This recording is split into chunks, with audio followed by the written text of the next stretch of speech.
સુવાસિની ભાભીના મુખમાંથી, "ઘનશ્યામ ભૈયા, ઓ ભૈયા!" બસ આટલું બોલતા જ તે મૂર્છિત થઈને ત્યાં જ ઢળી પડ્યા. નજર સામે પોતાના એ જ નાના ઘનશ્યામને જોઈને ભાભી એકદમ તેમને ભેટવા માટે દોડ્યા, પરંતુ મહારાજ તરત જ 2 ડગલા પાછળ ખસી ગયા.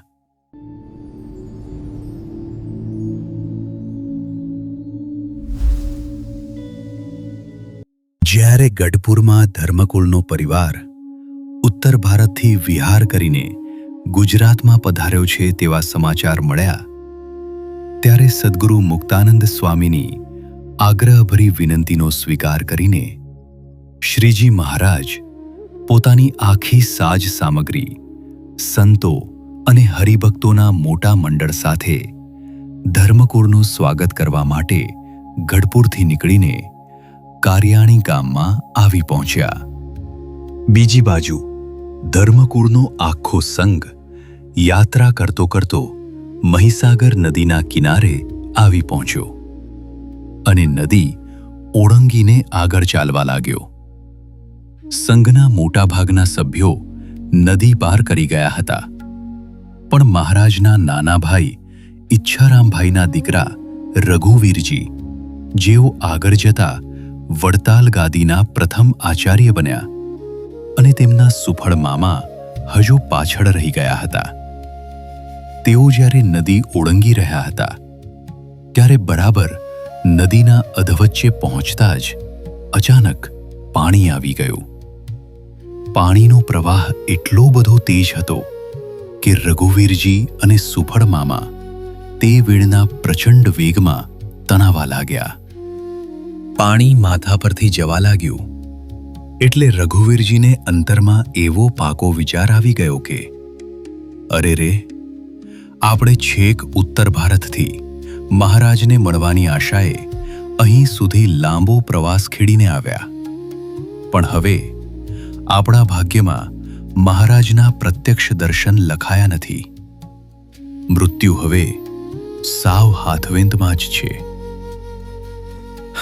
આવી કટોકટીની પડે ડૂબતા ડૂબતા જ રઘુવીરજીએ પોતાના પ્રાણ પ્યારા ઈષ્ટદેવ શ્રીજી મહારાજનું અનન્ય ભાવે સ્મરણ કર્યું. અંતર્યામી પ્રભુના સ્મરણનો પ્રતાપ એવો થયો કે ક્ષણ માત્રમાં એ પાણીના વેળનો પ્રચંડ વેગ એકદમ ઓછો થઈ ગયો.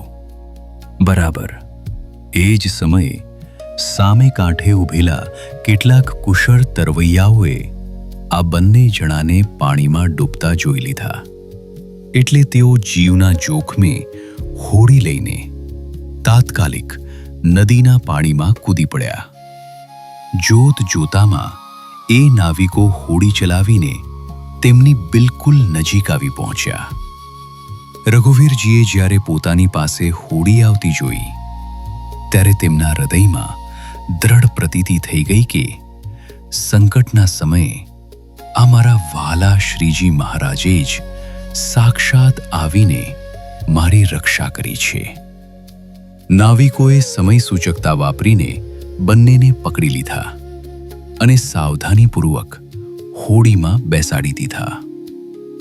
આમ શ્રીહરિની અસીમ કૃપાથી રઘુવીરજી અને સુફળ મામા બંને સલામત રીતે સામે કાંઠે પહોંચી ગયા.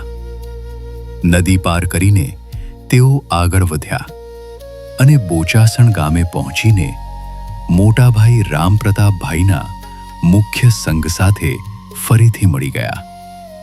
ત્યાંથી આખો સંઘ આગળ પ્રવાસ કરીને પવિત્ર વડતાલ ધામમાં આવ્યો. વડતાલમાં આવેલા ધારુ તળાવડીના કિનારે આજુબાજુના હરિભક્તોનો મોટો સમૂહ ભેગો થયો હતો. વડતાલના ભક્તોએ ધર્મકુળના પરિવારનું અત્યંત આદરપૂર્વક સન્માન કર્યું. સૌને પ્રેમથી જમાડ્યા અને અઢળક આદર સત્કાર કર્યો. ત્યારબાદ વડતાલથી પ્રસ્થાન કરીને ધર્મકુળનો આખો સંઘ કારિયાણી ગામ તરફ ચાલવા લાગ્યો. જ્યારે આખો સંઘ ચાલતો ચાલતો કારિયાણી ગામની નજીક આવ્યો ત્યારે મુક્તાનંદ સ્વામીએ મહારાજને ફરીથી વિનંતી કરી. સ્વામીની વિનંતી માન્ય રાખીને શ્રીજી મહારાજ થોડા પાર્ષદોને સાથે લઈને સંઘની સામા લેવા માટે પધાર્યા. પરંતુ સત્સંગના અન્ય સંતો, હરિભક્તો જેવા કે દરબાર દાદા ખાચર, જીવુબા, લાડુબા અને અન્ય ભક્તરાજ, સ્ત્રી પુરુષો તો એટલા બધા ઉત્સાહમાં હતા કે તેઓ મહારાજની પણ રાહ જોયા વિના છેક 5-6 ગાઉ જેટલા આગળ નીકળી ગયા હતા. આ ભક્તોના હૃદયમાં ધર્મકુળના પરિવારને વહેલામાં વહેલી તકે મળવાની અને તેમના દર્શન કરવાની પરમ તાલાવેલી લાગી હતી.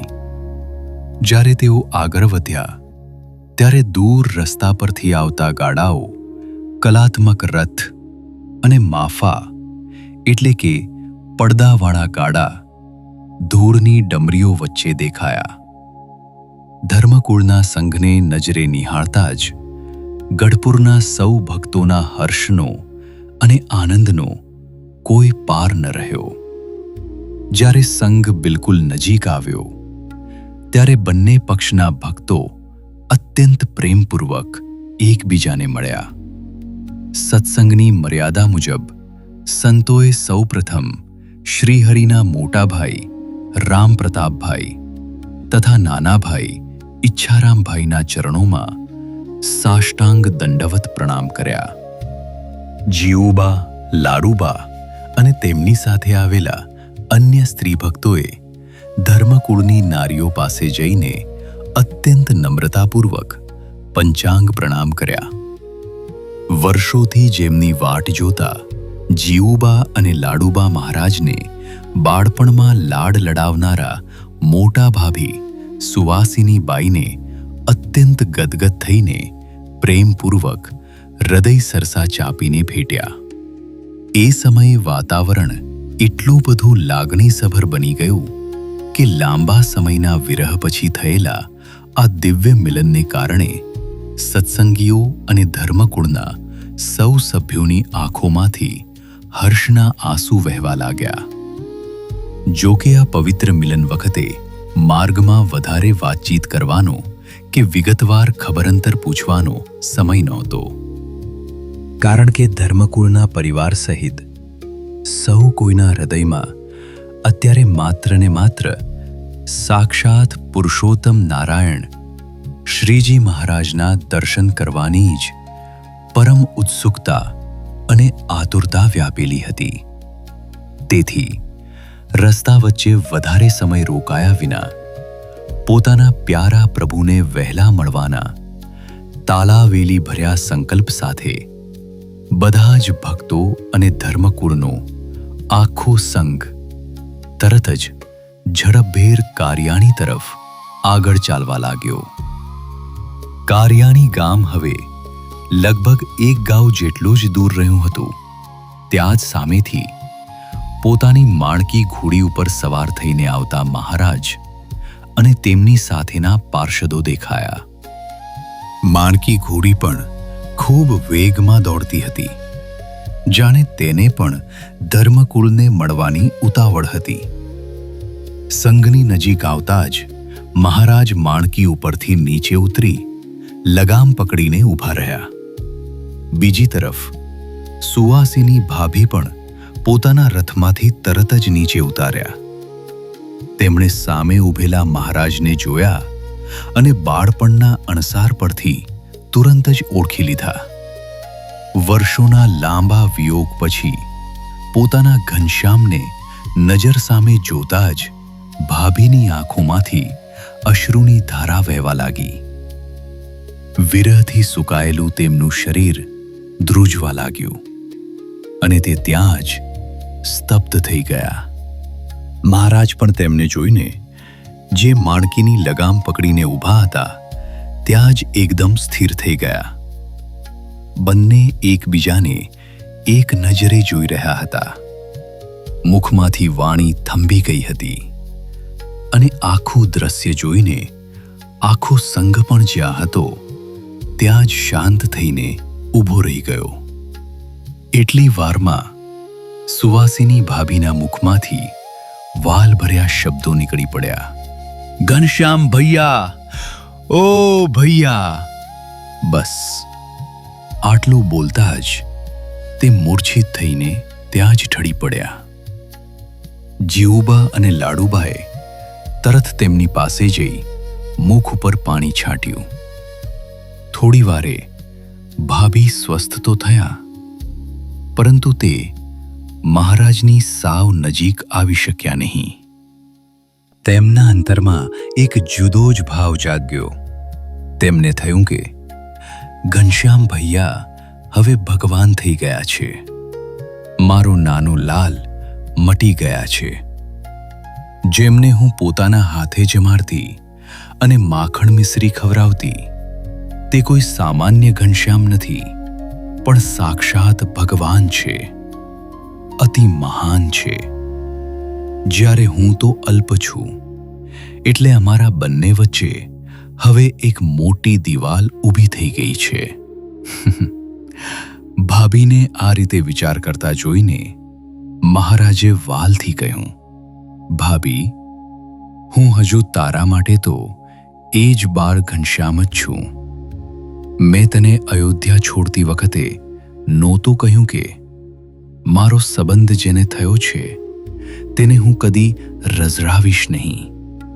મહારાજના આ શબ્દો કાન પર પડતા જ ભાભીના સ્મૃતિપટ પર ઘનશ્યામના કિશોર સ્વરૂપની અનેક મૂર્તિઓ દેખાવા લાગી. નજર સામે પોતાના એ જ નાના ઘનશ્યામને જોઈને ભાભી એકદમ તેમને ભેટવા માટે દોડ્યા, પરંતુ મહારાજ તરત જ 2 ડગલા પાછળ ખસી ગયા. મહારાજે મર્યાદા દોરતા કહ્યું, ભાભી, તે બાળપણમાં જે સુખ લીધું છે તે સંભાળીને હૈયામાં સંઘરી રાખજે. હવે તો અમે જે મર્યાદાઓ બાંધી છે તેનો આદર્શ અમારે જાળવવો જ જોઈએ. સુવાસિની ભાભી મહારાજની આજ્ઞા સમજી ત્યાં જ થંભી ગયા. મહારાજે આગળ સમજાવતા કહ્યું, ભાભી, તારો આ પ્રેમ લૌકિક નથી પણ દિવ્ય છે. પરંતુ મનુષ્ય દેહ ધારીને અમે પૃથ્વી પર ભાગવત ધર્મનું સંસ્થાપન કરવા પ્રગટ થયા છીએ. એટલે એ ધર્મના પ્રસાર માટે આ સ્ત્રી પુરુષની મર્યાદાનું પાલન તારા માટે પણ જરૂરી છે. આ મર્યાદાના પાલનથી જ દેહભાવ ટળી જશે ને દિવ્ય ભાવ પ્રગટશે. પછી એ આધ્યાત્મિક સ્થિતિમાં તને મર્યાદાની આ સ્થૂળ દિવાલ નરશે જ નહીં. સુવાસિની ભાભી પ્રભુની વાત બહુ સારી રીતે સમજી ગયા કે ઘનશ્યામ મહાન છે, તેમનું કાર્ય પણ મહાન છે.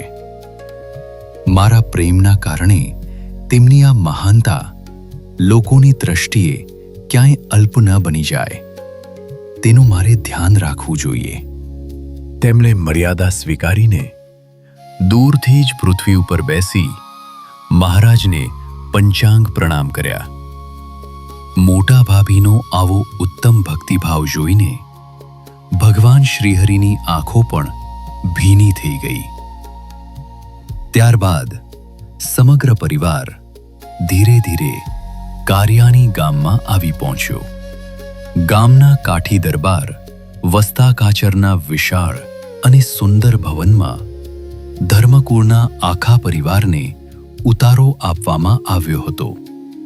વસ્તા કાચરે આ અવસરે ખાસ કંસાર અને ગરમાગરમ રોટલીનું સુંદર જમણ રાખ્યું હતું.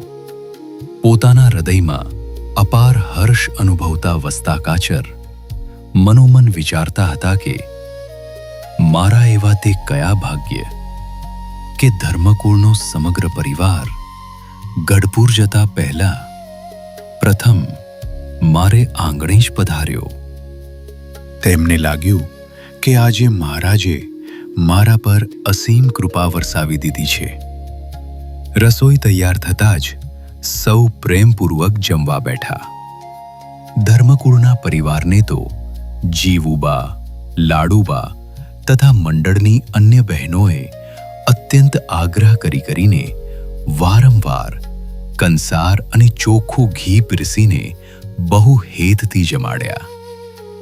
કારિયાણીમાં સુખદ રોકાણ કર્યા બાદ બીજે દિવસે મહારાજ સંતો, પાર્ષદો અને ધર્મકુળના આખા સંઘને સાથે લઈને ગઢપુર જવા માટે નીકળી ગયા. માર્ગમાં આવતા જીજાવદર ગામે રાતવાસો રહીને બીજે દિવસે મહારાજ ગઢપુર પધાર્યા. ગઢપુરમાં ધર્મકુળનું ભવ્ય અને સામૈયા સાથે સ્વાગત કરવા માટે નાગપાલ ખાચર, બાપુ જીવા ખાચર અને તેમનો આખો પરિવાર તેમજ ખાસ લોયાથી સુરા ખાચર, બોટાદથી અન્ય કાઠી દરબારો આ પવિત્ર પ્રસંગ માટે જ વહેલા ગઢપુર આવી ગયા હતા. તે સૌ કોઈ ઢોલ, શરણાઈ અને ત્રાસા વગેરે વાજિંત્રો લઈને ધર્મકુળને સામા લેવા માટે ગામની ભાગોળે ગયા. સૌના અંતરમાં આજે અનોખો આનંદ ઉછાળા મારતો હતો, કારણ કે સ્વયં ભગવાને જેમના ઘરે જન્મધારણ કર્યો હતો એવું પવિત્ર ધર્મકુળ ગઢપુર પધારી રહ્યું હતું. ગામના સુપ્રસિદ્ધ રાધાવાઓ પાસે ધર્મકુળના સંઘને સૌ સામૈયાના ભક્તો મળ્યા. મહારાજના મોટા ભાઈઓ, ભાઈઓનો આખો પરિવાર અને સુવાસીની ભાભી વગેરેના ગઢપુરના ભક્તોને પ્રથમવાર જ દર્શન થયા. સૌ અત્યંત પ્રેમ અને આદરપૂર્વક એકબીજાને ભેટ્યા. એ જ સમયે વિજયના નિશાન ડંકા વાગ્યા, ત્રાંબાળા ઢોલ ધબૂક્યા અને શરણાઈના મધુર સૂર હવામાં ગાજી ઉઠ્યા. આજે ખરેખર આનંદનો મોટો અવસર હતો. શ્રીજી મહારાજ મૂળ ઉત્તર ભારતના હતા, તેથી તેમના પ્રત્યે દ્વેષ રાખનારા લોકો અવારનવાર તેમની જ્ઞાતિ અને કુળ વિશે જાત જાતની ખોટી ટિપ્પણીઓ કરતા હતા. પરંતુ આજે જ્યારે આખું ધર્મકુળ પ્રત્યક્ષ અહીં આવી પહોંચ્યું, ત્યારે એ વાત પણ સાબિત થઈ ગઈ કે શ્રીજી મહારાજનું પ્રાગટ્ય ઉચ્ચ સરવરિયા બ્રાહ્મણ કુળમાં જ થયું છે. આ જોઈને વિરોધીઓની પ્રભુ વિશેની બધી જ મલિન અને ખોટી ભાવનાઓના મૂળ આજે સદાઈ માટે શાંત થઈ ગયા હતા. ત્યારબાદ મહારાજ ધર્મકુળ સાથે વાજતે ગાજતે દાદા ખાચરના દરબારગઢમાં પધાર્યા. મહારાજે અહીં આવીને સૌ પ્રથમ વાસુદેવ નારાયણના દર્શન કર્યા અને પછી પોતે અક્ષર ઓરડીમાં પધાર્યા. મુસાફરીના થાકમાંથી સ્વસ્થ થઈને તરત જ તેમણે આયોજન માટે દાદા ખાચરને પોતાની પાસે બોલાવ્યા.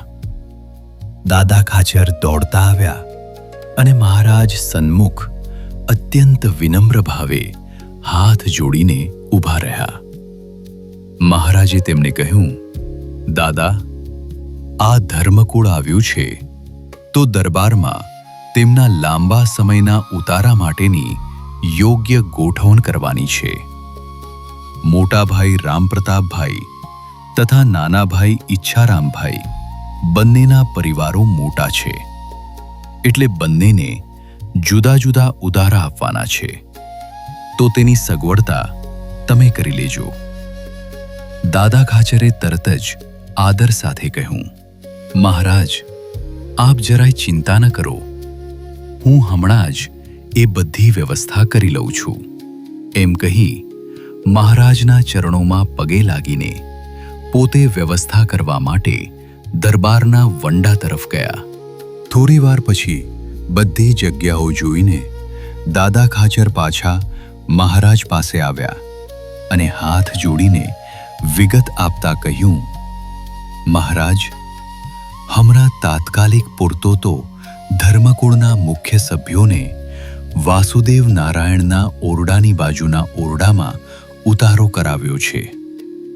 જ્યારે રઘુવીરજીના માતા એટલે કે વરિયાળીબાઈને વાસુદેવ નારાયણના ઓરડાની પશ્ચિમ દિશામાં જે સદાવ્રત આપવાનો ચોખંડો કોઠો આવેલો છે તેની બરાબર ડાબી બાજુના ઓરડામાં ઉતારો આપ્યો છે. અને હાલ જ્યાં બ્રહ્મચારીનું રસોડું ચાલે છે ત્યાં રઘુવીરજીને પછીથી અનુકૂળતા મુજબ મોટો ઉતારો આપીશું. અહીં ઇતિહાસની એક ખાસ વિગત પણ જાણવા જેવી છે કે ગઢપુરમાં હાલ જ્યાં બજારની દુકાનો આવેલી છે તેની પૂર્વ દિશામાં પહેલા એક બહુ મોટો વંડો હતો જેમાં રાજબાના ઘર આવેલા હતા. તે વંડાની બિલકુલ પૂર્વમાં નાની બાનો વંડો હતો અને તેની ઉત્તર દિશામાં જે મોટો ખુલ્લો વંડો હતો ત્યાં જ અયોધ્યાથી આવેલા બાકીના બધા અયોધ્યાવાસી ભક્તોને પાછળથી ઉતારવામાં આવ્યા હતા. વળી હાલ જે દરબારગઢમાં લીમડાવાળો વંડો કહેવાય છે તે જગ્યાએ પહેલા નાના નાના 2 જુદા વંડા હતા. પાછળથી વ્યવસ્થાના ભાગરૂપે તેમાંનો એક વંડો અયોધ્યા પ્રસાદજી મહારાજના પરિવારને અને બીજો વંડો રઘુવીરજી મહારાજના પરિવારને કાયમી નિવાસ માટે આપવામાં આવ્યો હતો. દાદા ખાચર અને તેમના બહેનો દ્વારા આખાઈ ધર્મકુળની આવી સુંદર અને ત્વરિત વ્યવસ્થા જોઈને શ્રીજી મહારાજ તેમના પર અત્યંત પ્રસન્ન થયા. આ ગઢપુરવાસી ભક્તોએ વારંવાર આવી સેવા, અનન્ય પ્રેમ અને સર્વસ્વ સમર્પણથી સ્વયં પુરુષોત્તમ નારાયણને પોતાના ઘરે બાંધી દીધા હતા.